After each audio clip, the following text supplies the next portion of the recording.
أعوذ بالله من الشيطان الرجيم بسم الله الرحمن الرحيم الحمد لله رب العالمين وصلى الله على محمد وآله الطيبين الطاهرين اللهم صل على محمد وآل محمد وأجل فرجه.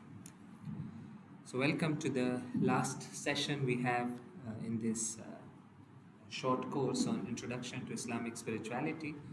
This will be our last session of the course of the year, because it's December, so the year is coming to a close, and inshallah then probably we'll get opportunity to continue learning in when the new year starts. So I'll be speaking about that at the end as well. So again, it's a structured course, so we are starting in one place. We want to build on different things and come to some conclusions. So naturally, each session starts with a recap of the previous session. So just to quickly know, what we've been trying to do is that our first session mainly discussed this relationship between spirituality, ethics, and Islamic laws. Because whatever you do in Islam, you have these three things around you. Either you're dealing with laws, that's the Sharia, you're dealing with ethics, that's akhlaq, and everyone wants to be spiritual and get closer to Allah. So it's good to know what each of these three mean. And we remember that football analogy, and that kind of helps us put things in perspective. Again, I'm not repeating all of those details. Then we went a step further and said, okay, we want to be spiritual. What are those pillars and principles of Islamic spirituality? Those key ideas that we need to remember and keep in mind to make sure that we are doing the right thing. So these are those general principles. So I'll just read it for you. Spiritual powers is not the criteria. Someone can do fancy spiritual things, doesn't mean he's truly spiritual and close to Allah subhanahu wa ta'ala.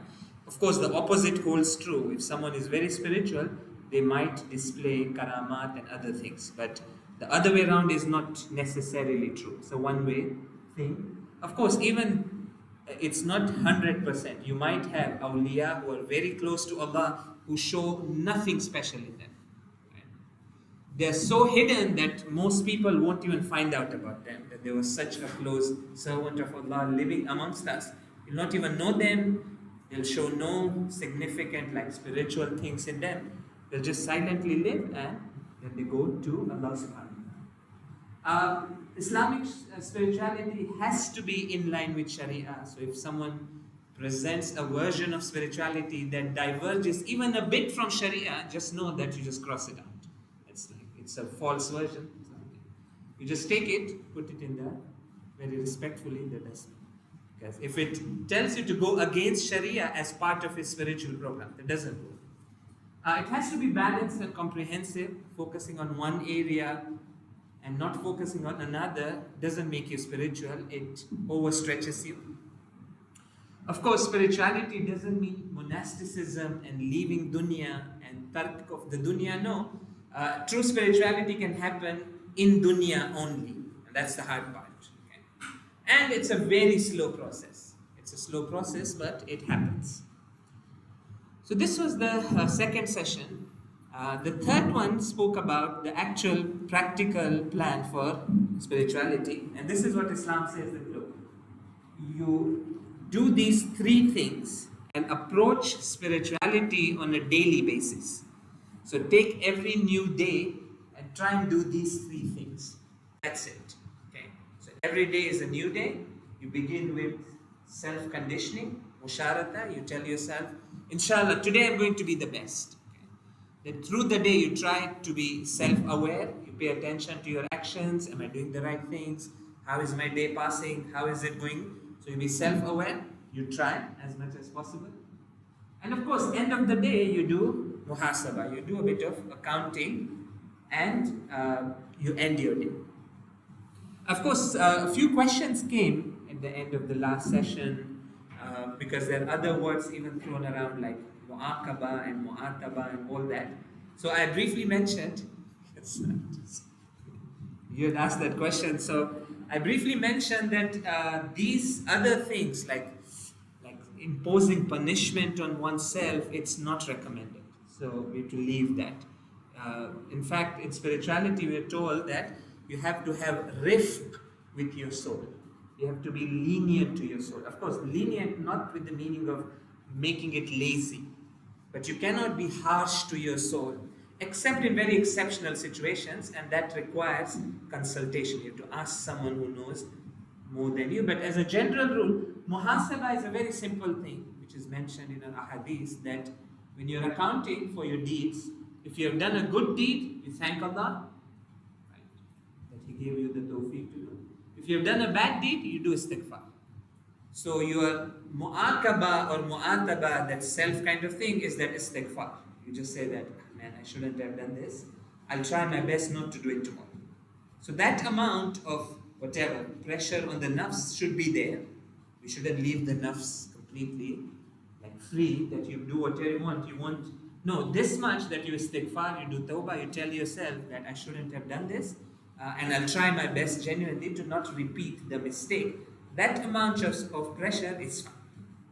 Okay. So this is what we discussed. So alhamdulillah, I managed to summarize 3 sessions in 5 minutes. And now we want to continue our discussion for today.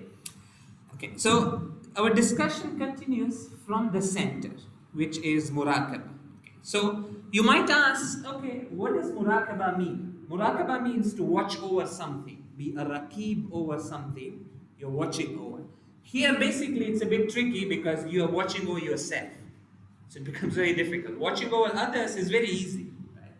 Because you have to watch over others and you can tell them why you're doing. Watching over our own selves is much harder. And this muraqabah has many levels, okay, depending on what you have to watch out for. Okay. Muraqabah is like, depends on many, many things. One of the factors is, what do you have to observe? Okay. So here, level 1, the first thing that I should be watching over myself through the day is, the basic level is, I should be watching over my wajib and haram. Okay. So this muraqabah means, firstly, I need to have knowledge. I need to be knowing what's wajib and haram, so I need to learn wajib and haram. And then I'm self-aware that if a haram comes, I have to make the right decision. Okay, that's my muraqabah. So through the day, I'm trying, if a haram comes in front of me, I'm aware that, okay, I need to be careful, I need to avoid it. Different types, in talking, in seeing different things, in different harams that are around us. They might come close to us, sometimes they're far. And of course, if there's a wajib, I should be aware that I should do it. So that's the basic level. That's the first stage of muraqabah with respect to wajib and haram. This same level 1 has second component to it, where we are told that at times it's not even a bad idea to do a bit of ihtiyat and precaution, but not too much. In this first level, you focus on your wajib and haram, and sometimes if you are skeptical, okay, man, let me just avoid this. This looks very in the gray area. It's like it's dark gray. Okay, so gray area has different shades, right? So white is like halal, so alhamdulillah. Black is like haram. But this gray area has very many shades. If it's something very dark gray, it's like right on the edge of haram, you're like, man, let me just avoid it. But it has to be in a logical way and without anxiety and leading a person to waswas. Ihtiyat is a slippery slope. It's not always recommended. People who do too much ihtiyat in everything, they start having waswas, anxiety, like, oh, what if this is najis? Like, what if this is najis? Something fell in it. So can I drink or not drink? And such things lead to a lot of problems. So precaution has to be in a balanced way. It's not najis. Inshallah. So this inshallah means I'm doubting. Okay, so. And in level 1, you have to also add a bit of mustahabba. Okay.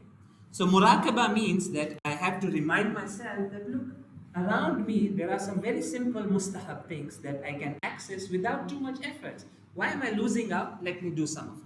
Okay. So if you see level 1 of muraqabah, and again, This is just being like self-aware. You're just trying to make sure that you are in control. Focus on your wajibat. Do a bit of precaution. Have that back of your mind that sometimes ihtiyat is good, and add a few mustahabat. Okay. But you have to be very careful because this is just level one. You don't want to overburden yourself. So, firstly, mustahab shouldn't be such that it prevents you from wajib or it leads you to haram.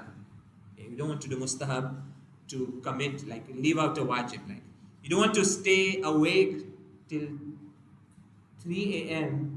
I don't know, reciting some very long namaz. I don't know, like 100 rakat, 200 rakat, and you get so tired you miss your fajr namaz. You don't want to do that. Right? So, or you try and do mustahab, but that leads a person to haram. Okay? So you want to help someone out. Okay? It's mustahab, but in that process, you're okay with listening to ghibat, for example. You can't do that. Right? You want to be nice to someone. Someone wants to like come and speak to you, and it's good to be nice to someone. It's mustahab, but you know it's going to entail an haram. It's going to start speaking bad about the whole world. So now you have to be a bit careful of how you deal with it because you don't want to do mustahab and then end up in haram. You're helping him, but it's not serving me any good.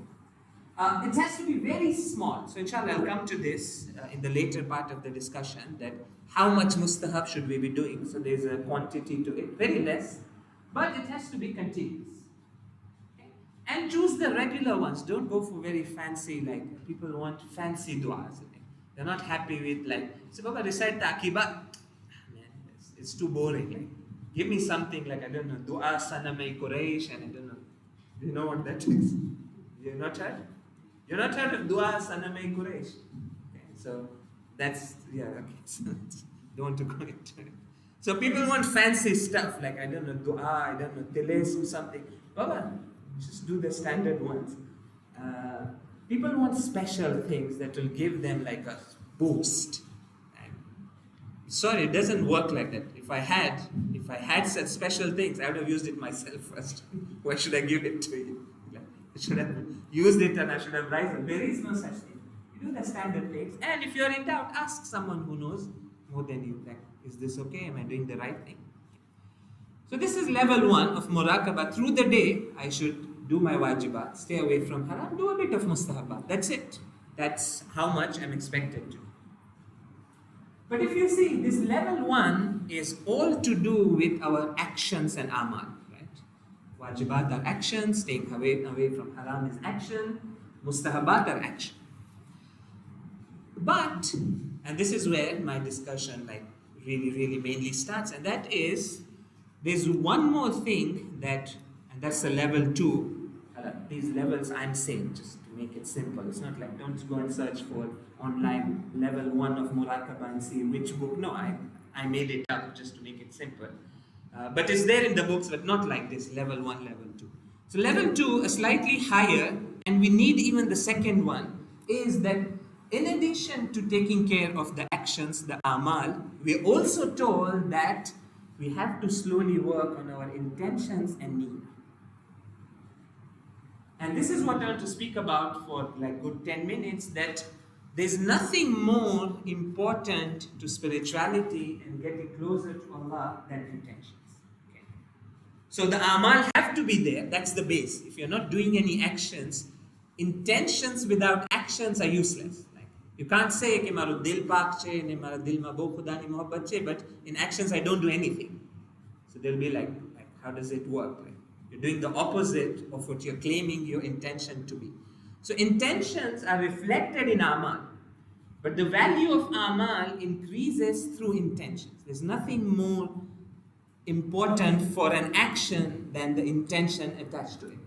And again, there's so many ahadith. Again, I wish I had time.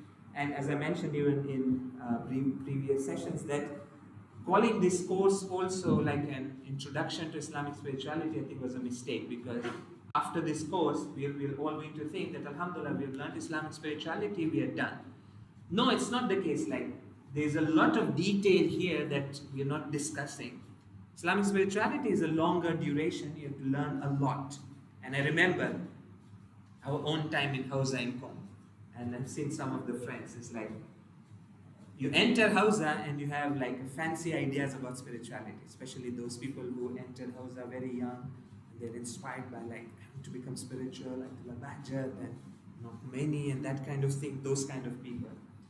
And it takes good 1 year of constant study with a good teacher for you to realize that you're completely wrong.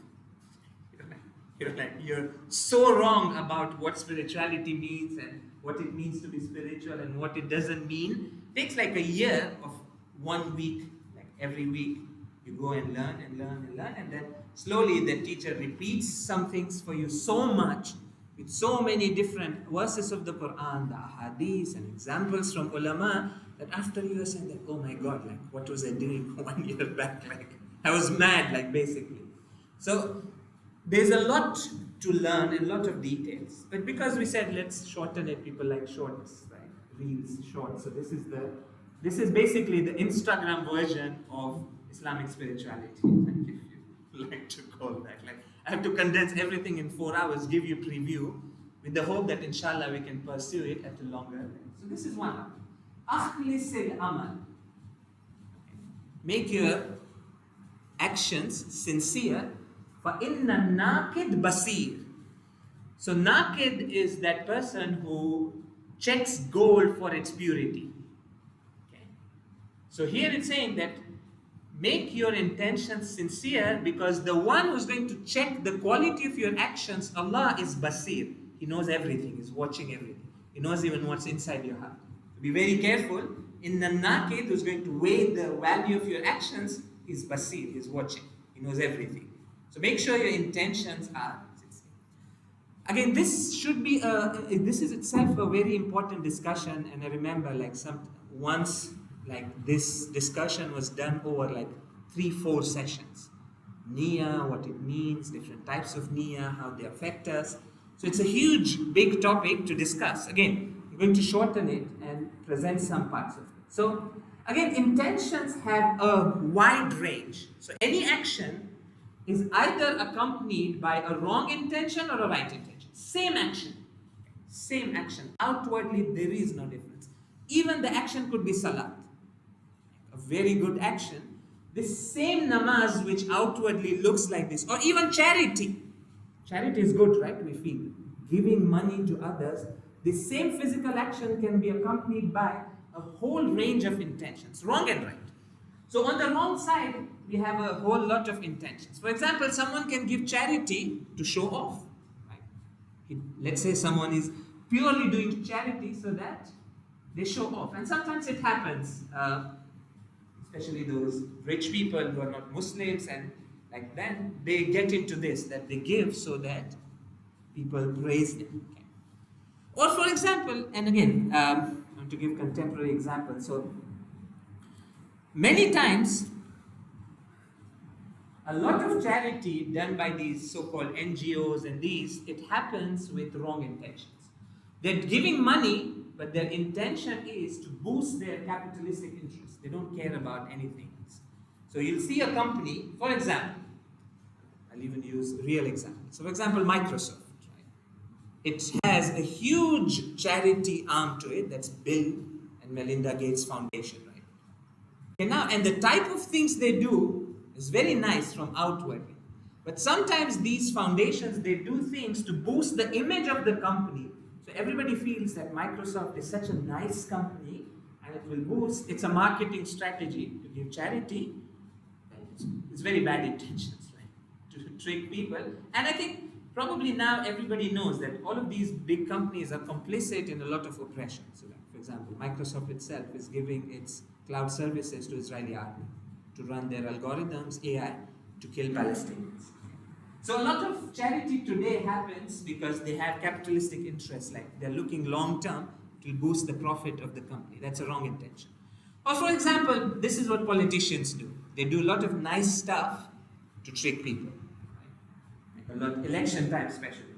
When you see politicians in election rallies, they become very nice, to do good actions, but the intentions are not right. So wrong intentions again have a gradient. There's like 100 types of wrong intentions a person can have. Same action. On the level, on the side of right intentions also, all intentions are not same. It's a huge difference between different intentions. So I'm going to show you five. Okay. Again, I won't have time to explain, but let me do. For example, the lowest level of right intention is that someone does a good thing just out of his fitrah, because Allah, he feels good about it. And it's true, right? There's many people around the world who do good deeds. They're not Muslims. They're not even doing it to show off or to make money, just because Allah has given them that fitrah that when you do good, you feel good. That they're doing good to feel good. And that's a positive intention. We should appreciate that. It's not a materialistic intention. They're not doing it for money or pleasure or like attention. They're doing it because they're genuinely, they feel good. Right? They help someone, it gives them that good satisfaction. That's a general humanistic intention based on fitrah. And we spoke about this in the first session. A lot of non-Muslims, their akhlaq is based on this. Their intention ends here.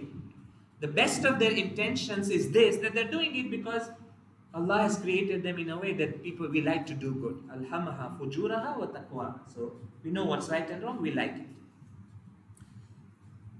Go a step higher, your intention, again, now these intentions about this, now you need to have iman to have these intentions, right?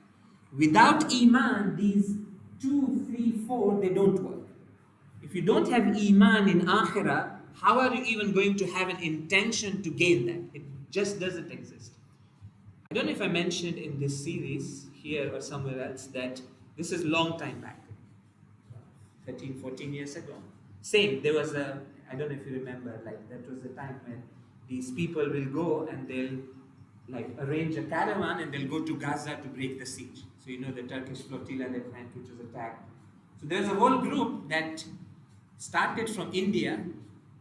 They passed through different countries and they gathered people on the way and they entered Gaza to break the siege.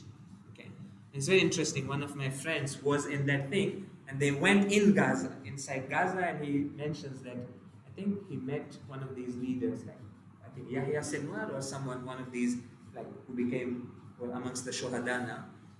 So these people, it was from India, it was a group of communists who were pro-Palestinian who had joined this caravan. Okay. And they were in Qum and they had a meeting with Ayatollah Jawadi.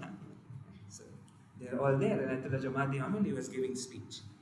So in his speech he mentioned this same point, that your actions are valuable because you're acting based on your fitrah. And our fitrah tells us you have to fight oppression. So your actions are very valuable, but you do not, and he said it like in front of them, he said that, but you do not get the higher reward, which is paradise, getting closer to Allah through these actions because you do not have iman. Okay. And then, but he said something very interesting. It was very interesting. He said that sometimes those non-Muslims who do actions like this do a lot of good deeds. They help. You see, like these Palestinian activists, they're not Muslims, but they're doing so much. Sometimes these actions open the door for them towards iman. Because Allah likes these actions even from non-Muslims so much that He might use them somehow to guide them to the path of iman. Because those higher intentions only come when you have iman. There is no other way. And what's the higher intention? Like you do good deeds because you want to gain paradise. It's a very noble intention. Not easy to achieve. Okay. I don't know, like you must have heard this, right? Like this is a famous hadith from Amirul Mu'mineen. He says that I don't worship Allah like shawkan li jannati khawfan, like not for the love of the paradise, not from the fear of punishment. I worship Allah because it deserves to be worshipped. We hear these kind of ahadiths, we think, oh, doing amal for love of paradise and fear of hell is like that low stuff. Okay, I have to aim for that high where you worship Allah because you truly love Him. That's very wrong. That's the station of Amirul Mu'mineen. If someone manages to purify his intention and he does all his amal only for paradise, it's a very high station. You reached a very high, like you do everything because you love to go to paradise or you fear hellfire so much. It's a very, very noble and high intention. So we shouldn't Like, it shouldn't be wrong in our eyes. It's not like those are low, what Imam Ali said is high. No, those are very high. What Imam Ali said is impossible for people like us. Like, see, our like we should adjust the levels in the right place. We shouldn't think that, oh, like love of paradise, I have it, I'm doing my actions. No, it's not easy. Go higher for escaping harm and hellfire, and the last is because Allah has commanded. That's another level.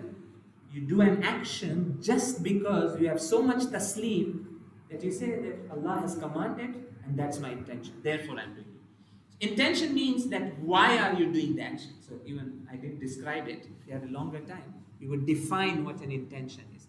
So intention of an act is the reason for which you do that act. If someone asks you genuinely, why did you give charity?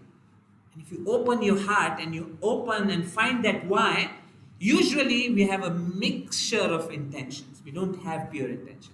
A part of it is for show off. A part of it is for my own feel-good fitra.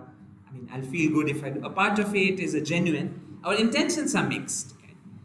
To purify intentions for these reasons, that you only give charity because it will earn you paradise. No other intention. It's not easy. Okay, and again, the highest one is that you worship Allah and do good deeds because He deserves to be worshipped, and through this you'll get closer to Him. That's a very high and noble intention. Okay. So intentions is a very important topic, and value of an action is measured by intention, not the quantity. Not that quantity is not important. Quantity has to be there. In fact, we are told that if you don't have sufficient quantity, you won't be able to practice purer intentions. Imagine you prayed only once a day. And in that once a day, you have to bring ikhlas in your salah. It's harder, right? It's a one opportunity. But Allah said, no, pray 5 times a day. So you get 5 opportunities to practice your ikhlas. So quantity at times supports quality, but what matters is quality. If you pray 10 times a day, but you're not paying attention to your niyyah and intention, that 10 times is not too useful. So increasing quantity without thinking about quality is not too useful. And people make this mistake in spirituality. That after amal and let's add this. Beyond a certain point, if you add too much amal, your niyyah goes down. You can't maintain a high niyyah. We're not at that level that we can take heavy worship and ibadat. We shouldn't be doing. Intentions are very important. So you might have this question like, okay, where do we stand? What is that intention which should be part of my muraqabah? Because I'm discussing this under the section of muraqabah. So don't lose the sequence of discussion. So basically, first level of muraqabah is that you watch out for your actions. Do wajib and haram. Do a bit of mustahabat. Second is that try and improve your intention. So what should be my intention for regular people like us? At higher levels, there are very many intentions that these awliya have. They do actions for very fine intentions. Okay? We're not at that level. So the first level of intention and niyyah, which we have been told to inculcate, is that I want to reinforce Allah's remembrance through the day. That should be my intention. Slowly and gradually, I just want to reinforce my muraqabah and awareness of Allah. I should try in all my actions that, I'm doing this because Allah has told me. I'm doing this because it's part of my spirituality. What in Islamic terminology, they call it as tasbih, when you are reinforcing something. When you practice so much that it becomes a habit. Okay? And that's why you have this verse of the Quran which says, مَثَلُ الَّذِينَ يُنْفِقُونَ أَمْوَالَهُمْ ابْتِغَاءَ مَرْضَاتِ اللَّهِ. It's giving an example of those people who give charity. Okay. But see, immediately when it mentions charity, it mentions the niyyah. So it could have just said, الَّذِينَ يُنْفِقُونَ أَمْوَالَهُمْ, those who give charity, finished. No, it adds the intention. ابْتِغَاءَ مَرْضَاتِ اللَّهِ, for earning Allah's pleasure. That's their intention. وَتَثْبِيتًا مِنْ أَنفُسِهِمْ, And so that this action and this intention becomes a habit. You do it so much, you repeat it so much, wajib and mustahab. So the action is the same. So you have the wajibat, but you do wajibat with intentions, good intentions so much that it becomes a part of you. It becomes tathbit and established in your soul. Taking care of wajibat and staying away from haram becomes a habit, it becomes very easy. It becomes established in your soul. That's the first level of intention that we should be aiming. Okay? That I should do my wajibat with ease, without any trouble, and with a good intention. And those a little bit of mustahabat. So slowly and gradually, Allah's remembrance becomes reinforced in our soul. Okay, so that completes the discussion on musharata, muraqaba, and muhasaba, and that's the general plan. And now it's on your marks, get set, go. Now you have to now actually practice this whole idea into your day-to-day life. So now you come. Okay. So let me summarize what's going on. Okay. So I'm just going to quickly summarize. See, the ultimate goal that Islam says for spirituality is that you want that connection with Allah. Okay. But there is no way to directly get that connection with Allah. It's not sold anywhere. They say that, okay, let me give money, I buy a connection with Allah. No, there is no way. There is no direct way that you do, like directly you're given that connection. It happens through some means. So the closest circle above connection to Allah is when those good qualities that are mentioned in akhlaq, they become part of your existence. That's when you'll connect to Allah.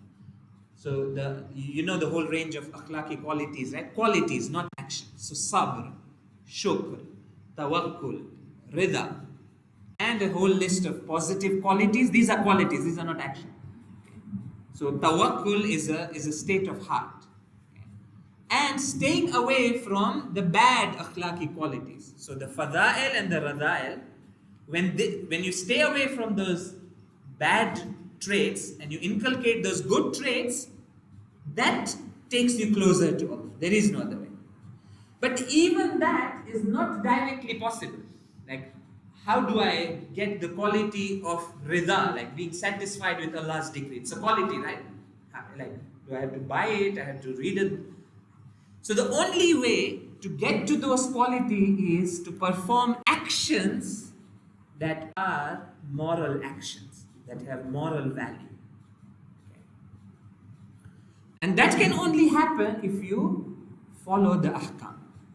There is no other way. So I mentioned this, that if someone is not even following the ahkam, and he says that I'll be spiritual without following the ahkam, he's not even playing in the field. He's just doing his own things. He's somewhere else. He's not in the path anyways at all. Let me stop here and ask a question. I think today it was a monologue. So let's make it a dialogue for 2 minutes. Is that, see, ahkam is wajib and haram, right? Question, are mustahabbat part of ahkam or not? Mustahab actions are part of ahkam or not? So wajib and haram is part of ahkam, for sure, right? Sharia, wajib and haram. What about mustahab actions? Are they part of ahkam?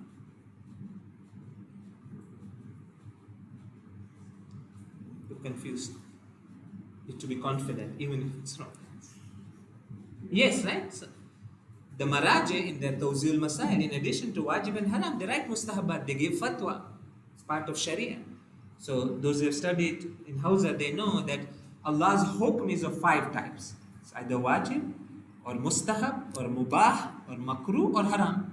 You're told, right? Sharia has 5 rulings in it. Right? Sharia has these 5 parts to it. So mustahab is also part of ahkam, and wajib and haram. So then, what happens to akhlaq then? What is in akhlaq then?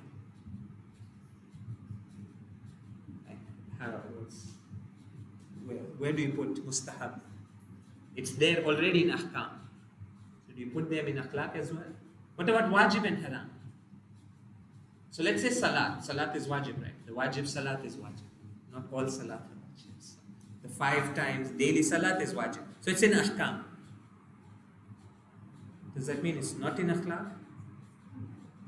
Ji? Okay, it's all connected. Okay. Good. Someone can explain more. Like, where do you fit wajib and mustahab? It's in ahkam.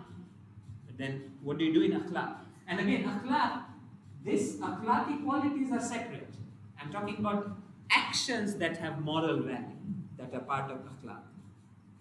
So, how do we make that separation? Yes?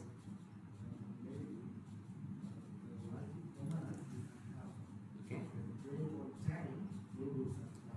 No, praying on time is mustahab. So, it's part of ahkam as well. It's like, the praying namaz is wajib. You can pray during. Praying on time in the awwal waqt is mustahab. It's istihbab, right? They've given fatwa. It's mustahab. So, is it part of akhlaq or ahkam? Or both? Or neither?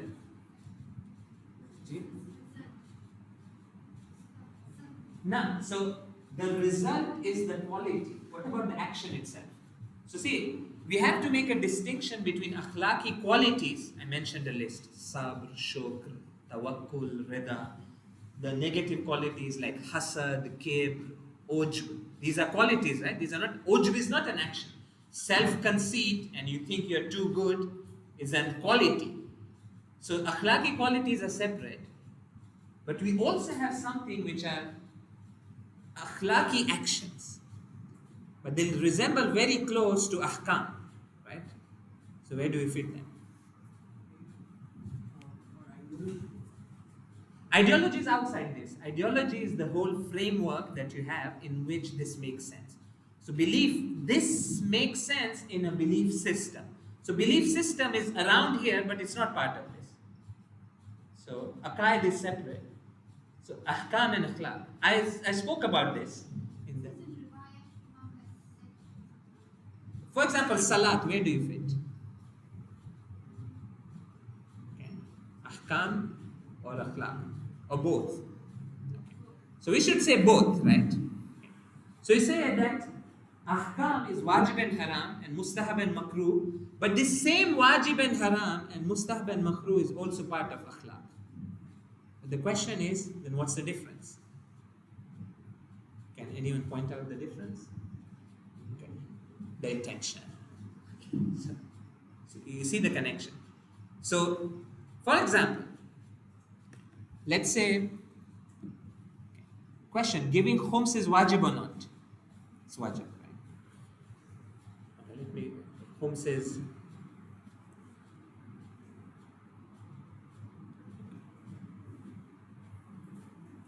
I'm thinking of an example where intention shouldn't be involved. Okay. So let me take a mustahab action. So, giving charity is mustahab, right? Helping someone. Okay. So if I give someone money, right, with whatever intention, let's say not a negative intention, but I say I give money so that people see me and they kind of praise me. Not in a way that I feel kibr and takabbur. I say that I want people to appreciate me. Okay. So here the mustahab action has been done, but the akhlaqi value is very low because his intention is not good. He's performed the mustahab. Even for wajib. Okay. So let's say you perform wajib salat.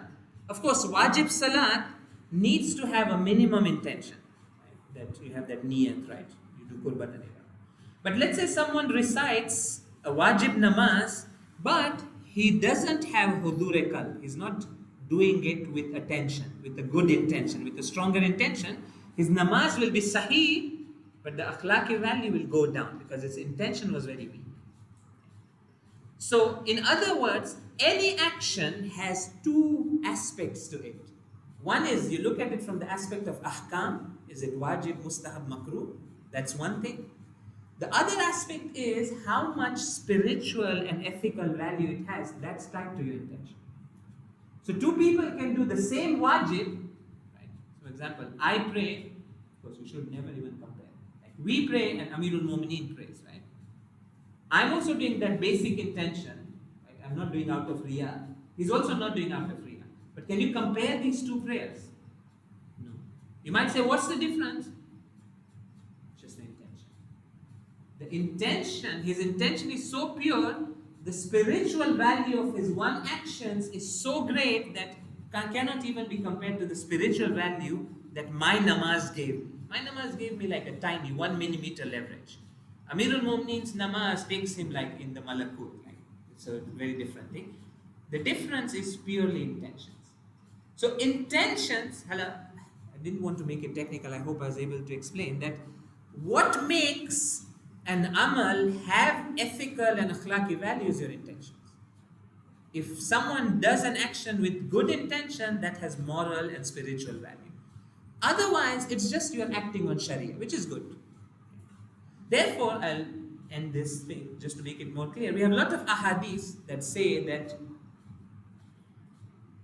there are many people who fast, but their fasting does not give them anything except hunger and thirst. We have many ahadiths. They start like this. Rubba sa'imin. How many are those people who fast that their fasting gives them no benefit other than hunger and thirst? How do you understand this? Someone who endured hunger and thirst, from the perspective of ahkam, is his fast sahih or not? It is. Purely from the perspective of ahkam, he's done his wajib. But for the same wajib, which included hunger and thirst, again this hadith is from Amirul Mu'mineen. Amirul Mu'mineen is saying that this person had gained no akhlaqi benefit. He just stayed hungry. He did wajib, very good. He stayed away from Allah's punishment. Otherwise, if he would not even fast and eat, he would be punished by Allah. But this work of his did not give him, I'm not saying zero, close to zero spiritual and moral benefit. Why? Because he wasn't doing it with the intention of increasing in taqwa, which is the akhlaqi and moral goal of fasting. كُتِبَ عَلَيْكُمُ الصِّيَامُ كَمَا كُتِبَ عَلَى الَّذِينَ مِنْ قَبْلِكُمْ لَعَلَّكُمْ تَتَّقُونَ. So that لَعَلَّكُمْ تَتَّقُونَ is a goal related to akhlaq. Again, I didn't want to make it too complicated, but I think I ended up doing that. My time is up, and I'm halfway through my presentation. So I would stop here. Maybe we can do something about it. So basically, let me show you what I was planning to do. So this is the discussion on intention, like how intention is thing. Now the main part is that now you have to practice all of this I mentioned. So musharata, murakaba, muhasaba in these four major areas of your life. So we have to balance our life, okay, and we try and practice it in these things. So my time is up. We have two options. We stop here, leave it for another time, or I run you through this in 10 minutes. We run? Everyone wants to run? Okay, let me run you through this in 10 minutes. It's very simple. If we had more time, we would have gone into details and examples, but at least let me show you. Inshallah, maybe when later, we can go again and revisit this. So it's very simple, like you want to practice your wajib and haram and mustahab and your intentions, Bismillah. This is where you have to practice it. You have to balance your daily schedule between this. So basically, this is what it means, that you have to have time for these four things in your daily schedule. If you're missing any of these in the right amount, it's trouble. You won't be able to practice that self-control. It won't work. So balance is the key. You have a balance in your life. The major areas where we all need to balance are these four: worship, family, physical well-being, work. That takes up most of your time anyways, right? Okay. So again, I'm skipping the verse of the Quran. We know how important it is to remember Allah, have that time for worship. Okay. So people ask, how much should I worship on a daily basis? The scholars of akhlaq, the teachers of akhlaq, they say very simple. Pray your wajib prayers on time. That's very important. One short dua and ziyarah daily. Recite that. Very simple. That you have, right? The daily ziyarat and the daily dua for Monday, Tuesday, Wednesday. It's there in Mufati and other books. One page of Quran and one long dua or ziyarah weekly. Choose one. Doesn't have to be one both. Choose one slightly longer dua or one longer ziyarah once a week. So my bare minimum worship should look something like this. And again, with the same idea. My intention is to make this a habit, to start small, continuity is very important. All those points which I mentioned up until here, you apply it to ibadah. That it should be it should be set, should be known I'm doing this much, this amount is small, it's not pressure, I have to practice my intention, tasbeetan, again, don't try to do this with very high intention that I'm only doing it wallahi, lillahi, billahi. Like, like what do you even mean? Like these words have no meaning. Baba, first get to the practice of this. Like this should become established in your soul. It should become a habit to be reading Quran constantly. If that's not happened, forget about higher intention, they're not going to. So practice this in ibadah this much. This is simple. Second place, really important, often neglected, is time for family. This the best, at times, hardest time to practice wajib, haram and mustahabba. It becomes very tricky. Okay. But it has to be there. So people shouldn't run away from it. Like some people run away from families. Okay, I'll go in family, there'll be kids, they'll do some mischief and I'll get angry, better ghar nahi jao. You can't do that. If you don't go home, you're denying somebody their right, is going to affect you negatively. Sorry. If you go home, but you're not ready to practice patience and other things with the family, wajib and haram, then also you're in trouble. So there is no other way. You have to have that time. And again, it's not that being in family always will put you in a challenge. You're tested a bit. It's not like being with family is a pleasurable experience 80% of the time, but 20% there'll be a test of wajib and haram, and do you take care of mustahab or not, and do you have muraqabah or not. At times the trickiest things happen in family, like how careful you are of your intentions and your actions, and very fine things come up when you are in the family setting. Very difficult at times. Of course, you have to take care of your physical well-being. This is really important, and we neglect it. Partially, even I am guilty of this, that our attention turns away from this. We said, come in. Like, food, sleep, exercise, and halal entertainment. We need to have. Seriously, like you slot it. Sleep well, eat healthy. Make sure you have some exercise, at least walk 30 minutes a day. Just go around the street. That's what I do. Like, I try and do, like after Fajr, like you just walk around the streets of city, doing nothing, just and 20-30 minutes you walk, you're done. Something, and halal entertainment, you find a time, do something what you like. Okay. Again, I would have explained this more, but I'm just showing you a preview. Last one is, of course, you have time for your work. Okay. So here, Islam recommends that every person should have a full-time job. Full-time job. But I put job in quote unquote, because when people think, when you say job, they think work. No, everybody's job is different, but everybody should know right now in this stage of my life, this is my full-time job. It's very different. For working people, it's their work. For students, it's their studies. For housewives, it's the taking care of the house-related affairs, the children. That's their full-time work. Okay? And they should give time for it. Okay? And if they're seeing, and it happens like after a certain age, it happens especially for those mid-age and later women, that the children have grown up, right? Alhamdulillah, you have maids here who literally do everything. They literally can do everything. You don't have to touch anything. Things just move. Although, inshallah, one day we should discuss. Next year I'll bring it up. It's a very oppressive system. The whole cheap labor is like it has a. I don't want to go into that. But it's there. It's halal. It's oppressive in an akhlaqi way. It's not good in some way. But you have that facility. Okay? You use that. At that age, mid-age ladies, they're like, what do I do the whole day? Right? Many, because the children are older, nothing much to do at home. They probably didn't learn any skills on the way. They don't want to do business or any work right now. And they're like, suddenly at 40, 45, they have this realization, I have nothing to do. That's not good. Islam says you should have some work. Even if like you go in like, and it happens for even older men, like retired men, and Islam has no idea of retirement. You do not retire. You should always have a full-time job. Full-time, that's your work. Whatever it is, like at that older age, someone said, volunteering is my work.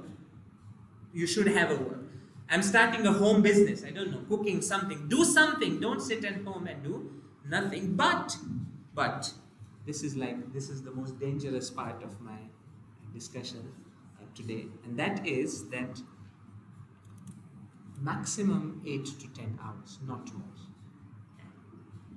And that's mainly for men. Please don't shoot me for saying this. 8 hours to 10 hours. Okay. If you do less than 8 hours, you'll become lazy. Like it's not enough. You should be working, right? You should be active working. If you have business that you are doing it in 4 hours, and you're earning enough, double it so you earn double. And then use that money. Don't just sit at home and say, okay, I'm earning enough in 4 hours, and then the rest 4 hours go on YouTube here, they're wasting time. Scale up your business, give it for something, fill your 8 hours. But more than 10 hours is definitely going to eat up your time from somewhere else. There is no other way. Either you'll sacrifice your family time or your ibadat time, or there are some other elements, your rest time, your entertainment time, your exercise time. Basically, if you cross more than 10 hours of work, again, these are rough estimates. Don't say, okay, oh, what if it's 10 hours and 1 minute? No, please don't. No, roughly 10 hours, I'm saying. It's not like a fixed limit, something happens. More than 10 hours, you'll have to sacrifice something. So basically, this is what I wanted to say, that look, there's only two possibilities. Either you're already very rich, so you don't need to work so much. So why are you working more than 10 hours? Cut it down, make it 8. If you're already very rich, why do you want to work even more? You already have so much money. Or you're not rich, you are poor. Working 1 or 2 hours extra is not going to make you rich. So why are you even like killing yourself to work 11, 12 hours a day and cutting down on so many of your other needs that will give you a spiritual boost? Why you're like, if you're poor, you're not like, like hourly pay, you work 2 hours extra, so don't work. You're not going to become super rich by working 1 hour extra a day. Those people who become super rich, sometimes they work like 18, 20, like you have seen those very crazy people. They say, I want to become rich. They have grace for that. They leave everything. They have no family, nothing. Day and night they work. Yeah, if you want to become rich and you want to do that, then leave spirituality, everything. Just leave everything and go. But otherwise, like more than, and I feel like it's a big problem here, generally in our community, that it's overwork centric. People spend so much time, 12 hours, like they go at 8, come back at 8 p.m., they're tired, don't have time, like don't even have that energy to give to the family. The kids get affected, the family gets affected, all for what? That I earn a bit of extra money. It's not worth it. Don't take it wrong, take it negatively. But I think it's a logical choice. If you are earning a lot of money, bus, you reduce your working hours. Okay, 8 to 4, 4 badu band karina, we go home. Why not? Go home, have a nice coffee, read something, exercise. It will be so fun, so much good. If you're not earning enough, you won't earn too much anyways. Allah has not ordained for you to become rich. Natila kelu to like now, you work 2 hours a day, nothing is going to happen. Sorry, it became long, although thank you for listening patiently. One last thing, I'll end. I just have 1 minute, 2 minutes, and that is that all of this, which I said, everything, like work, ibadah, all these different things, entertainment, balanced life, muhasabah, muraqabah, spirituality, all of that needs an engine that has to be constantly with you till you leave this world, and that is seeking knowledge. And I think we don't have that kind of a culture that seeking knowledge is a big thing. People just leave like, which knowledge? I know everything. No, it shouldn't be like that, because especially if you want to become spiritual, there are so many details. It looks very simple. Yeah, it's very simple. Start with musharata, then muraqabah, and then muhasabah, and that's it. No, in this same very simple thing, very complex situations come up. And for that, you need to be constantly learning about it. You need reminders. You need to know those fine points. You need to know about these qualities. What is sabr? What is shukr? What is tawakkul? What happens when the desires come, when the dunya is trying to attract you? A lot happens in this same very simple setting. So that constantly requires us that you have to keep learning. And again, this was the hadith I even recited on the majlis. It's a very beautiful hadith. Again, I'm not reading, my time is up. So it starts by saying that whoever takes a path seeking ilm, seeking knowledge, and of course, knowledge here only means ilmuddin. It doesn't mean the secular knowledge. Because the later part speaks about al-ulama warathatul anbiya. So it's the knowledge of the prophets. It's not speaking about any knowledge. So if someone takes a path seeking the knowledge of the prophet, that same path Allah makes a path for him to paradise. It's not two different paths. This very fact that you constantly keep learning about the knowledge of the Anbiya of the Quran, this path itself is equal to your path to felicity. And that's why the ulama, the scholars say that one component that has to be there anyways in this whole story of muhasabah, muraqabah, family, whatnot, is that there has to be a constant effort to keep learning. It shouldn't stop at all. There should be a constant